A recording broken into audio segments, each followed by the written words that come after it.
Good morning, guys. So it's Steve of the Practical Suburban Farmer, and it is March 19th, St. Joseph's Day, 2017. And before the family comes over and we have our traditional Italian festival, I've got some tomato plants which are getting to be a little bit big in their flats. So we're going to transplant these and get those sorted out. Okay, so if you haven't started your seeds yet, I still think you have time, especially up here in the Northeast.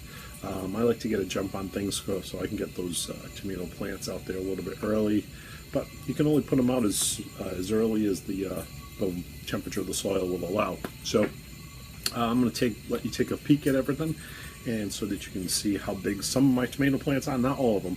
I noticed that my cherry tomato plants are very small, and but the plums are a decent size, and I think some yellow pears might be up there too. And that's it, so follow along. So as you can see, this is where I start all my seeds. I've got 3 sets of lights, and I've got 3 flats going. So this is lettuce, kale, a bunch of different lettuces and some kale.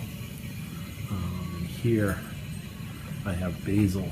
Parsley is just starting to peek through, and at the far end I've got some marigolds and some zinnia. And up here I have my tomatoes, my peppers, and my eggplant. So the far end you can see the eggplant. In front of that the peppers. I didn't get a ton of peppers that sprouted this year, so I actually put in a second batch about a week ago. And if you take a look, you can see this whole situation is right next to my furnace, which is an old beast of a thing. It throws off a lot of heat. And so these guys are really nice and toasty and very happy. And you can see I've got the tomato cans holding things up. And I'm actually going to show a little system. I don't say I invented it, but I kind of came to the realization. You can see where the lights are. And you like to have those lights about 1.5 inches from the tops of your plant. So you can see that those other tomato plants are really starting to reach up there. So we're going to change those. And I'll show you my method for watering. And I will show you my method for easily adjusting the height of your lights. I think it's kind of ingenious. Okay, so what I do is I use solo cups to transplant all my plants in. They're 16 ounces. They're a little bit big, but it's what Dollar General had, so I don't spend a ton on this stuff. And the good thing is I won't have to do a third transplant. I'm using a store-bought potting soil right now because my other homemade potting soil is a frozen block outside. I got fooled. It got nice, and I was like, we're all set. I won't have to worry about it.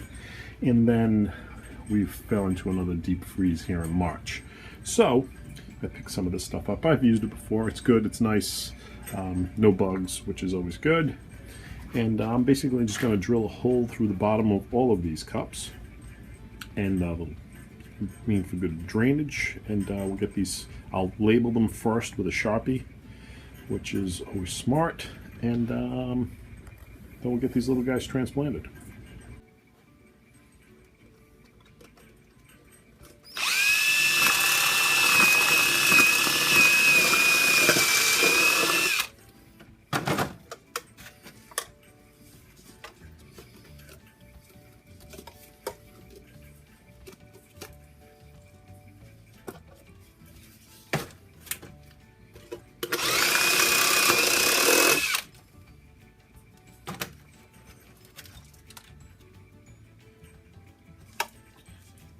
Make sure to do them all at once. It saves a lot of time.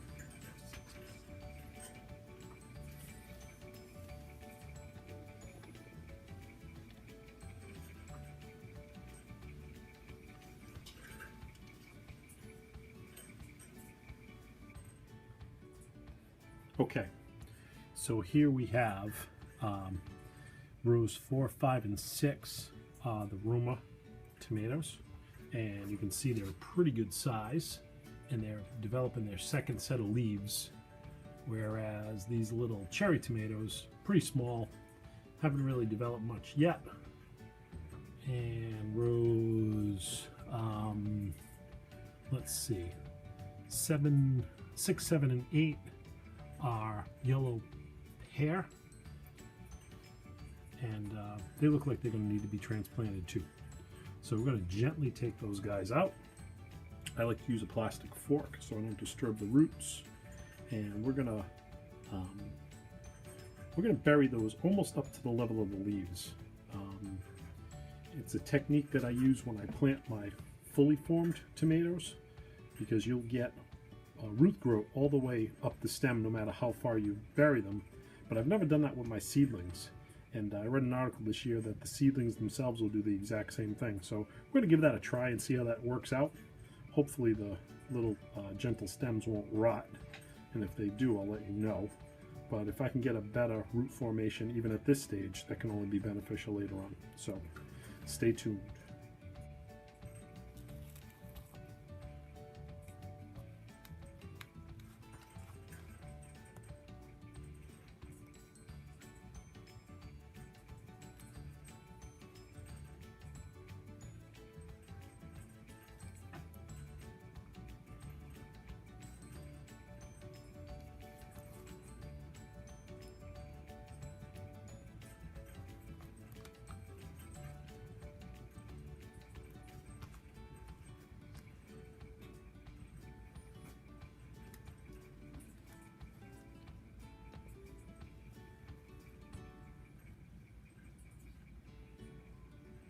That's good.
So we've got all the plants back under the lights, and I'm sure if you've planted your own seedlings before,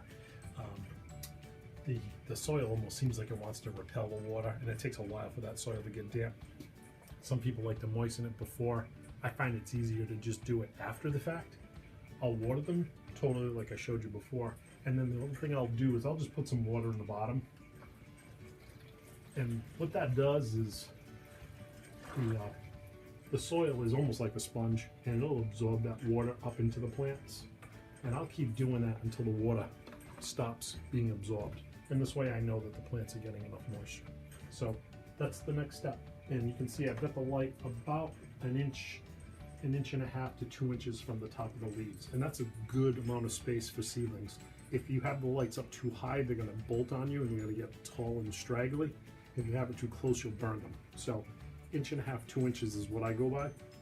And that's it. And I'll rotate these a little bit. This light really should be a little bit wider, but it's what I've got and it seems to work well. My plants always do well. So, but I'll rotate them so that some of them aren't, reaching. You can see like these little guys over here, they're kind of reaching for the light. So once those get transplanted, it's easier to rotate them.